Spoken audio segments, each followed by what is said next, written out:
Hello दोस्तों, आज मैं मोदी जी से अपील करना चाहता हूँ हम सब भाइयों के लिए मेरे यूट्यूब चैनल के माध्यम से कि मोदी जी, आपसे रिक्वेस्ट है कि आप जितना गवर्नमेंट्स जॉब वालों का ध्यान देते हैं, उनकी सैलरी का ध्यान देते हैं, कम से कम उसका आधा तो प्राइवेट वालों का होना चाहिए मिनिमम।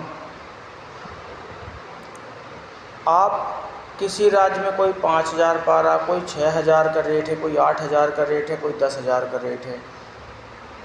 अगर आप कहते हो सबका साथ सबका विकास, तो सबको साथ लेके चलो ना। क्या प्राइवेट वालों को अलग से पैसा सामान मिलता है अति गरीबी में उनको, कि प्याज वही रेट, वही जो अच्छा खासा पैसे कमा रहा बड़े आदमी है वो भी वही रेट में ख़रीद रहे हैं, जिसके पास नहीं है वो भी वही रेट में ख़रीद रहे हैं। इतनी महंगाई चल रही है तो कम से कम प्राइवेट सेक्टरों का भी पैसे बढ़वाना चाहिए आपको। कम से कम स्टार्टिंग होनी चाहिए 20 से 25,000 के बीच में 8 घंटे की। आप लोग हैं कभी 6,000, किसी में 8,000, किसी स्टेट में 10,000 रुपये दिलवा रहे हो। ये एक कंपनी से तो 20-20, 50-50 कंपनियां बनवा ली। मजदूर है कि पेट में सही से खाना भी नहीं खा पाता, वो बेचारा एक घर अपने लिए अपनी पूरी ज़िंदगी की मेहनत में एक घर नहीं बनवा पाया। और ये सेक्टर वाले लूट लूट के आप इनका पैसा भी माफ़ कर दिए। 15 लाख करोड़ रुपए इन प्राइवेट सेक्टर कंपनियों का माफ़ किए हो आप।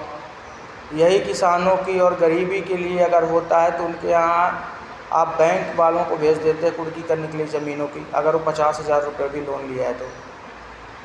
हमारे देश का यही दुर्भाग्य है और यही विकास है। इसलिए हम आपसे रिक्वेस्ट कर रहे हैं कि जनता जो आपको लाती है ना, उनका भी ध्यान दीजिए, ना कि उनका गला दबा दीजिए आप। कोई मतलब ही नहीं है, देश के विकास के नाम में पूरा पूरा घोटाला हो रहा है। कोई देश में तरक्की नहीं हो रही। आज कहीं भी देखो आप, एक से एक इंजीनियर, एक से पढ़े लिखे लोग इधर उधर भाग रहे हैं लिए सर्टिफिकेट, और अनपढ़ गवारों को आरक्षण दे दे के आप पता ना कितने लोगों को अशिक्षित कर देते हैं। एक मास्टर 10वीं 12वीं पढ़ा हुआ वो आके टीचर बन जाता है आरक्षण के दम पर, और वो अपनी 40 साल की उम्र में पता ना कितने हजारों लड़कों की ज़िंदगियाँ बर्बाद कर देता है, उन्हें अशिक्षित बना देता है वहाँ पर। तो आप लोग इस चीज़ को कभी दिमाग लगाया है?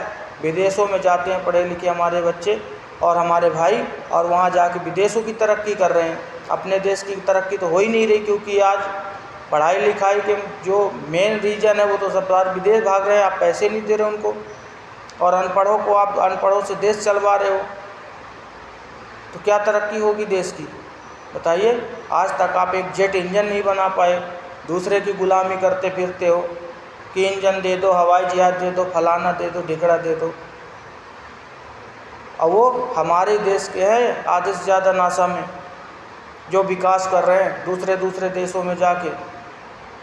और अपने यहाँ क्या है, हल्का फुल्का ठीक है, अब विकास हो रहा है, इसका मतलब ये नहीं कि पूरा तरक्की कर लिया आपने। कुछ भी नहीं किया, 1% सिर्फ तरक्की की है बीजेपी वाले और कांग्रेस वाले नेता, तो सारी तरक्की कर गए और बाकी कोई कुछ नहीं किया।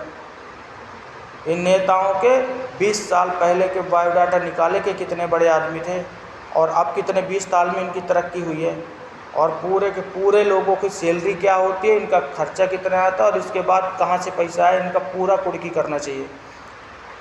चाहे वो किसी भी पार्टी का नेता हो, इन सब के ऊपर लगना चाहिए चेकिंग, और फिर इसके बाद इन लोगों का सब पूरा पैसा पब्लिक के किसान कर्ज माफ़ी और देश की तरक्की के लिए लगाओ। पूरे भारत देश का पैसा इन नेताओं के पास है और किसी के पास नहीं है। या तो प्राइवेट सेक्टर कंपनियों के पास, अडानी अंबानी जैसे लोगों के पास है, या तो फिर पूरे नेताओं के पास भरा पड़ा है पैसे।